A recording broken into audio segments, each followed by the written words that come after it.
Olá, queridos catequistas, paz e bem. Nós vamos agora para a nossa segunda aula de estudo sobre a Carta Apostólica Antico Ministério. E agora, você aí com sua Carta Apostólica, nós vamos estudar o ponto 4, sobre o compromisso do laicato na evangelização. Então, nós vamos para o ponto 4, na nossa terceira aula desse estudo sobre a Carta Apostólica. Então, vamos lá. Leigos e leigas na difusão do Evangelho através do ensino catequístico ou catequético, Leigos e leigas que tomaram parte diretamente na difusão do Evangelho através do ensino catequístico. Pós-Concílio Vaticano II, nós vamos perceber e ver uma participação grande dos catequistas, dos leigos de modo em geral, na ação evangelizadora. Além disso, vários documentos foram surgindo pós-Concílio Vaticano II. Por quê? Se é necessário que os leigos deem testemunho da sua fé, os leigos precisam, antes de tudo, se aprofundar na fé. De modo que, a partir desse conhecimento, eles vão ensinar, eles vão testemunhar. Então, surgiu-se uma forma bem diversificada de catequeses nesses períodos aí, até hoje, Então, nós vamos entender pós-Concílio Vaticano II que a catequese não se restringe apenas aos catequistas, mas toda a igreja ela é catequética, ela tem as suas ações catequéticas. Nós podemos dizer que desde a pastoral da acolhida até mesmo a pastoral dos coroinhas, eles estão catequizando da forma deles, com o acolhimento, com o serviço litúrgico, então é também uma forma de catequizar. Só que é preciso conhecer, é preciso se aprofundar na fé para, de fato, nós testemunharmos, para, de fato, nós fazermos acontecer a difusão do Evangelho. Homens e mulheres animados por uma grande fé e verdadeiras testemunhas de santidade, que, em alguns casos, foram mesmo fundadores de igrejas, chegando até a dar a sua vida. Se nós olharmos para algumas regiões do nosso país, principalmente a região Nordeste, nós vamos perceber que em vários lugares onde os padres não conseguem ir por ser distante demais ou até mesmo porque a realidade é difícil e não tem sacerdotes, nós vamos perceber que foram homens e mulheres, os leigos, que foram e são verdadeiros fundadores de igrejas. Não fundadores, alguém que está fundando uma igreja, mas que está ajudando a construir uma igreja, ajudando a difusão do Evangelho. Vários homens e mulheres acabaram sendo mártires por conta da fé, dando a sua própria vida. Então, há muitos catequistas competentes e perseverantes que estão à frente de comunidades em diferentes regiões, realizando uma missão insubstituível na transmissão e aprofundamento da fé. Vários catequistas que realmente entendem a sua vocação, buscam cada vez mais se aprofundar na sua fé, a sua vocação, a sua missão, e em diferentes regiões dão testemunho da sua fé, fomentam a sua fé, fazem com que outras pessoas tenham uma verdadeira experiência com o Senhor. Então, várias regiões do nosso país, nós temos essas realidades ainda. Vários lugares são os catequistas que realmente fazem com que a igreja esteja presente nesses lugares. Então, nós, por exemplo, do Pensar Catequese, temos acompanhado vários catequistas, até alguns deles, às vezes, para ter um encontro formativo, viajam até 2 dias de barco para poder ter um encontro formativo. Olha só que exemplo de testemunho e desejo de conhecimento e aprofundamento da própria fé.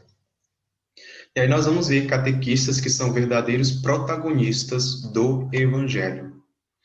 E aí, pós-Concílio Vaticano II, nós vamos ver a importância do compromisso do laicato ou laicado na obra de evangelização. Os leigos entenderam que a sua missão era também de evangelizar, de testemunhar. Por quê? Os leigos, eles estão não só na comunidade, mas eles estão diretamente na sociedade. Então, nós precisamos sempre, cada vez mais, nos alimentar do corpo de Cristo, nos aprofundar na mensagem salvífica, naquilo que ensina a igreja para dar esse testemunho na sociedade.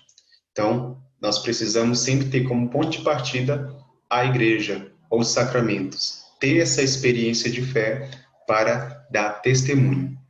Então, o envolvimento direto dos fiéis leigos nas várias formas em que se pode exprimir o seu carisma. Vários leigos exprimem seu carisma, a sua vocação, seja matrimonial, seja no seu trabalho, seja em outros ambientes. Por quê? Porque tiveram uma experiência, um encontro com o Senhor.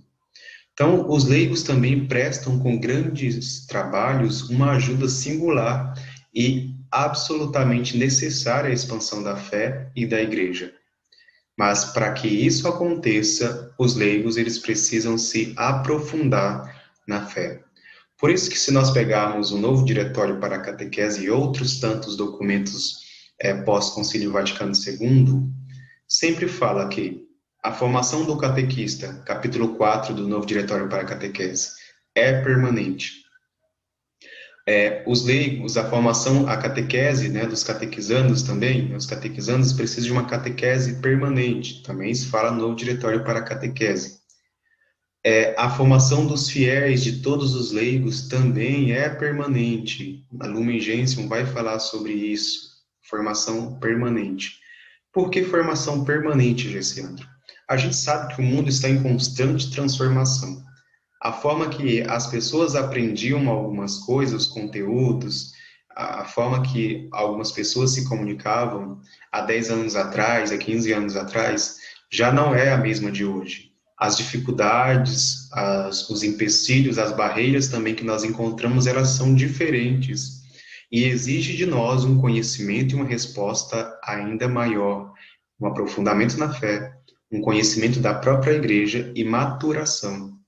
Por isso que nós precisamos de uma catequese permanente. Nós precisamos ter formações permanentes.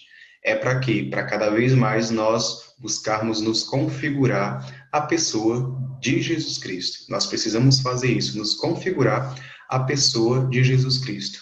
Infelizmente, muitos leigos, muitos catequistas, quando se fala de uma catequese permanente, de uma formação permanente, dão um pulo de 3, 4 metros. Não quero nem saber. De fato, não entenderam a importância da formação permanente e constante.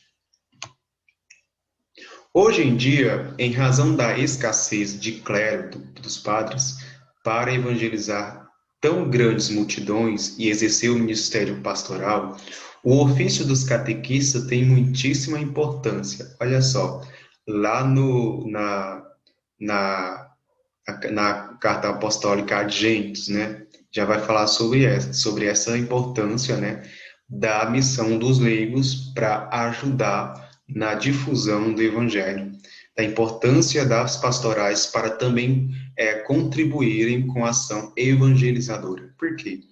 O número de fiéis, de leigos, é absurdamente grande para um número pequeno de padres.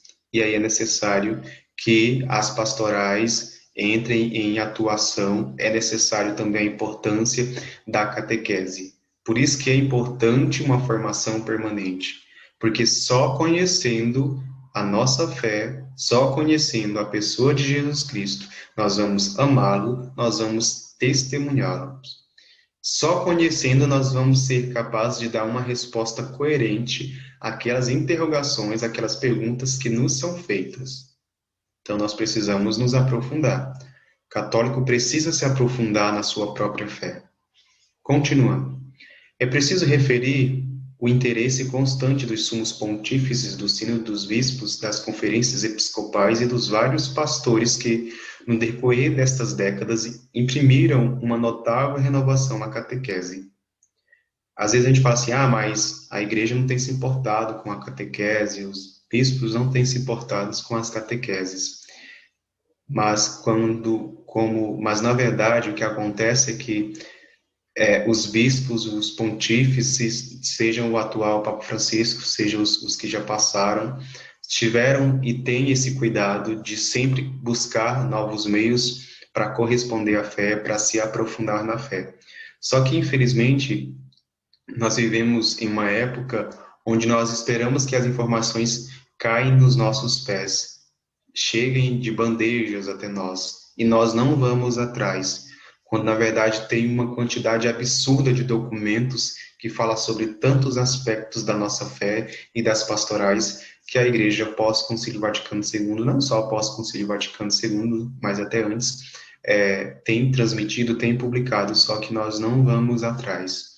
Nós esperamos de outras pessoas, quando na verdade essas pessoas já estão sobrecarregadas. E é aquela, né? Se o outro não fala, a gente não sabe o que ele quer e nem sabe aquilo que ele sente. Então é preciso nós buscarmos conhecer a nossa fé. É preciso nós sairmos dessa comodidade e ir nos aprofundar na nossa vocação, para que de fato a catequese aconteça, para que de fato exista a difusão do Evangelho e o conhecimento do desejo salvífico de Deus a todas as pessoas. E aí, olha só, eu separei 3 documentos bases aí, né, da igreja, talvez que muitos ainda não conheçam. E aí, pós-Concílio Vaticano II, surgiram outros tantos, vários outros. Né? Nem vou citar todos aqui, porque senão eu vou passar horas e horas falando para vocês. Mas eu citei alguns aí. Então, pós-Concílio Vaticano II, vários documentos surgiram com a finalidade de fazer com que os fiéis, os leigos, tenham conhecimento da sua própria fé. Um deles, Catecismo da Igreja Católica, 1992, a Exortação Apostólica Catequese Tradendi, ou Catequese Hoje, traduzindo, o Diretório da Catequese, também o recente Diretório para a Catequese, né, o novo Diretório para a Catequese, juntamente com inúmeros catecismos nacionais, regionais, diocesanos, todos esses documentos, eles expressam um valor central da obra catequese, da catequese. Então, todos esses documentos, eles buscam, né, contribuir com essa formação permanente dos catequistas, essa formação permanente de todos os fiéis, de todos os leigos. Basta apenas nós irmos atrás, ou então expressarmos esse desejo de conhecer a nossa fé. Então, o bispo, agora ainda sobre o Concílio Vaticano II, nós precisamos entender que o bispo ele é o primeiro catequista na sua diocese, juntamente com o presbítero que partilha com ele a mesma solicitude pastoral. Olha só, o bispo ele é o primeiro catequista, junto com os padres. Aqui nós queremos dizer o seguinte, né, esse ponto, esse parágrafo. É preciso, nós como catequistas, nós como fiéis católicos apostólicos romanos, é preciso ter uma comunhão com o bispo. É preciso sermos obedientes ao bispo. Por que eu falo isso? Por vezes nós somos catequistas, mas nós não procuramos saber se na nossa paróquia tem materiais de catequese. Nós, por vezes, não conversamos com o nosso pároco para saber se ele tem algum material, se ele teria algum material a indicar, se a diocese tem algum subsídio, porque acredito eu que todas as dioceses têm um subsídio de catequese, de formação, tem o próprio documento também da catequese local, e às vezes nos falta essa compreensão e essa comunhão. Às vezes eu quero ser catequista, mas eu não quero ter comunhão com a coordenadora, eu não quero saber se na diocese vai ter formação, se vai ter encontros, eu não quero saber de usar os materiais que a diocese propõe, eu por vezes prefiro sair procurando materiais pela internet e às vezes os materiais são carregados e cheios de ideologias, não tem uma estrutura sistemática, pedagógica para a transmissão do conteúdo da fé. Por isso que carece de nós essa compreensão. Eu quero ser catequista? Eu tenho vocação? Tenho. Então, eu preciso conhecer quais são os trabalhos, né, que fazem parte da minha vocação. O que eu vou exercer na minha comunidade e o que eu preciso fazer também para que eu possa me aprofundar nessa vocação. E aí, a partir disso, nós precisamos ter essa comunhão com o padre, ter essa comunhão com o bispo também e conhecer qual material a diocese tem a oferecer. Por isso que é necessária a obediência aos seus pastores, à igreja local, a cada comunidade, porque cada comunidade não é um corpo próprio, mas membros de um corpo maior, que é a Igreja de Cristo. E aí, ainda no Concílio Vaticano II, né, ele enfatiza bastante na questão dos leigos, né, reconhecer a presença de leigos e leigas que, em virtude do seu batismo, se sentem chamados a colaborar no serviço da catequese. Vários leigos e leigas, eles são chamados, né, em virtude do seu batismo, a também contribuir com a edificação do seu reino, a contribuir com a transmissão do conteúdo da fé. Então, todas essas pessoas precisam ser acolhidas.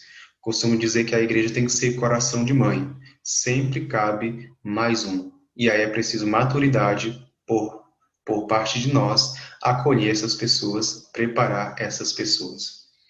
A responsabilidade peculiar dos pais relativamente à formação cristã de seus filhos. Nesse ponto sobre a responsabilidade dos pais, é um ponto que pega muito forte. Por quê? Por vezes, os catequizandos eles vão para a catequese obrigado pelos pais. Só que os pais eles não participam da comunidade. Os pais também não querem saber se os filhos estão aprendendo alguma coisa. E aí nós ficamos presos nessas questões onde a nossa catequese, nós conseguimos transmitir o conteúdo, mas não existe uma participação dos pais na comunidade, na vida dos catequizandos, que, por sua vez, os catequizandos, ao receber esse sacramento, eles vão simplesmente nem pisar na igreja, né? Não vai pôr nem os pés na igreja para participar da missa.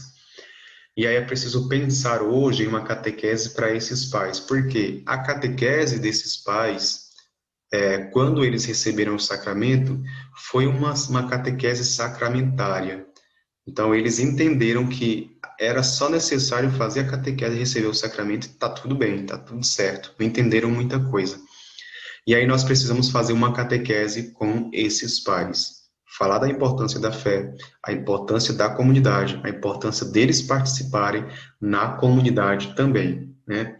Lá no primeiro curso que nós colocamos em nossa plataforma, sobre plano de ação e formação para catequese, nós vamos falar sobre isso também. Já está disponível em nossa plataforma.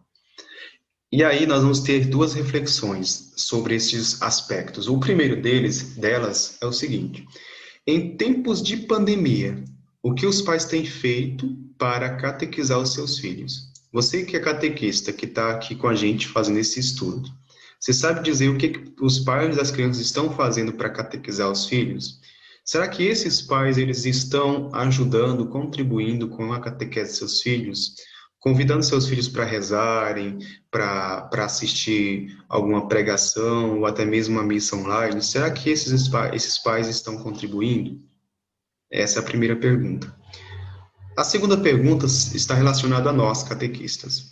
E nós, catequistas, o que temos feito para ajudar os pais e, por vezes, catequizá-los? Como eu já falava, os pais talvez que não tiveram uma boa catequese. Por vezes, os pais também nem sabem rezar o Pai Nosso e a Ave Maria, o básico. O que nós estamos fazendo para corresponder a essas necessidades e ajudar a catequizar os pais? É tempo de pensar, né?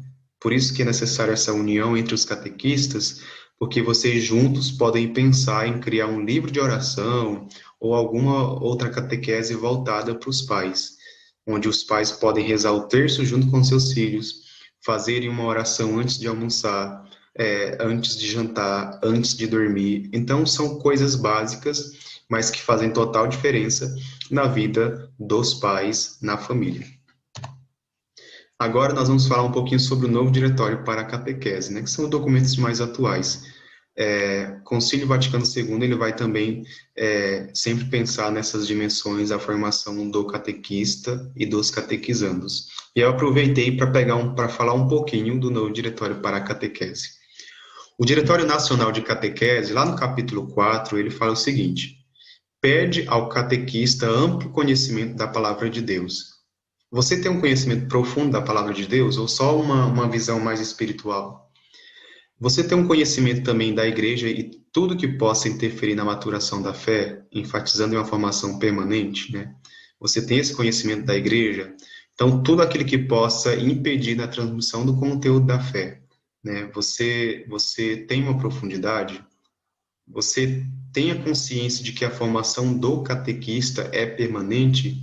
Lá no capítulo 4, né, do Novo Diretório para a Catequese, ele vai nos fazer essa interrogação sobre o conhecimento da palavra de Deus, conhecimento da Igreja de Cristo e também conhecimento de outras coisas, de outras realidades que possam interferir no aprendizado, né, na maturação da fé, que possa interferir na transmissão do conteúdo da fé.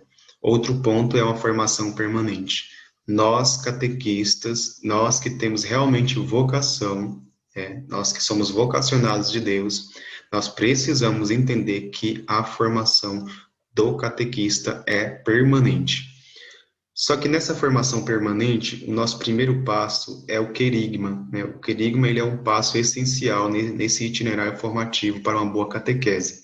Por que, Gessiandro? O querigma, ele é o primeiro anúncio, o anúncio da Boa Nova, o anúncio de Jesus Cristo.